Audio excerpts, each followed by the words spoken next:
Almost 20 years worth of recording, so it's going to span a lot of different styles and kind of feelings and whatnot. So just sit back and listen and enjoy, man. Appreciate you guys being here. Thank you so much.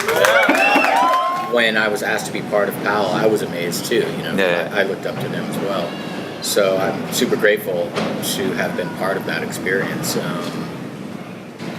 But you know, when you're in the middle of doing something, I mean, like skating, it's just, I skate for myself. I'm not skating for any other reason, to please anyone by any means. So it's not as though you're doing some sort of benevolent act, you know, and you're not obviously thinking ahead into the future like, oh, we're doing something great and we're, you know, going to influence so many people and inspire them. Never. I think a large part of the reason is because videos weren't so prevalent then, right? So you had Stacy had this, you know, this idea of like, oh, let's make these videos and show our skaters, you know, basically, you know, promotion, right? Yep. So, you know, it was one of the first, and then Animal Chin was really one of the first with a story, right? Like real skateboarding with a story that was totally corny, but fun, lighthearted, and meant to be that way. So I think a lot of people could identify with that, you know, a lot of people could identify with the fact, yeah, skateboarding's fucking fun. It's not tricks and everything else and professionalism and money or sponsorship or any of that. It's having fun. And if you're not having fun, then you should not be doing it. Exactly. So I think it resonated with a lot of people, and they carried it throughout their lives. You know, a point in time, we're all impacted by a point in time. And as we grow older, a lot of people, you know, move on, get jobs and families, etc. But they hold that moment really dear because it represents a time that they'll never have again. And also, everyone had crews. Everyone had, me and my crew, we used to go skate. You know, we thought you were, you know, I was this guy and I was that guy. And, you know, everyone pretended they were one of the, you know, one of the pros on the team or something. So, yeah, I mean, it really impacted quite a few people in a positive way. So I'm extremely grateful that they could take something away from that experience, because me, it was just it was a completely different experience. I'm almost removed from it.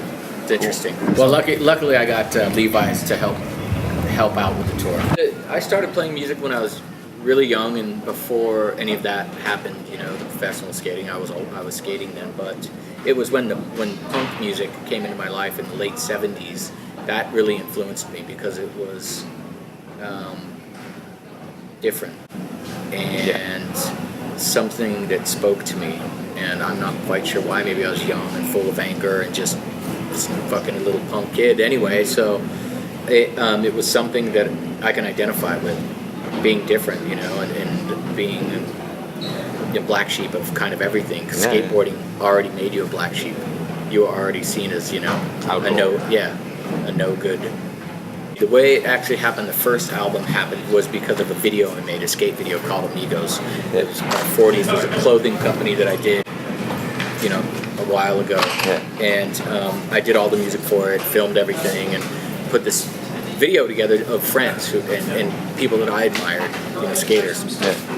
And someone heard it, Andy Holmes presented it to James Lavelle and said, hey, you should check this out. And they got interested in wanting to release it. It took time, I don't know what happened. So Thomas Campbell stepped in and said, hey, let's do this, release this. And so I was very reticent, to say the least, but it just happened. It was never meant to be. The music was never supposed to be, you know, for mass consumption in that way. I'm extremely fucking thankful that it happened. You know, and then later on, James Lavelle came along, and I did a couple albums for Moax, which was amazing. And then it just kept going, because it's just a part of being creative. You know, it's the same thing. I have to stay in a creative mode, or else I go fucking crazy. You know, idle hands, I get in trouble. So when I'm not skating as much, it's worse. Like it's music. It's gotta have something else. You know, especially when you get hurt. Like I broke my ankles out for almost a year. And then you gotta have something else. Sitting around on the fucking couch, like, you know. I just like the way he skated. He skated like somebody from Northern California, like just ripper. You know, just raw and just ripped. Balls out, going just for the trick, and hard. But not you know how it's not super technical, you No. know, and it didn't. It seemed much more natural. That's what I gravitate towards. You know, people who look like they're born on a skateboard. Cool. That's what it's about. Same thing with music. You know, only when it comes. You know, when it comes across in, I mean, through our website, through Thrashers, through the Skateboard Mag, Transworld. You know, I mean, I see all that stuff. It's difficult to get any of the content from overseas. You know, any of that stuff that's sent over to us. You know, we definitely post it.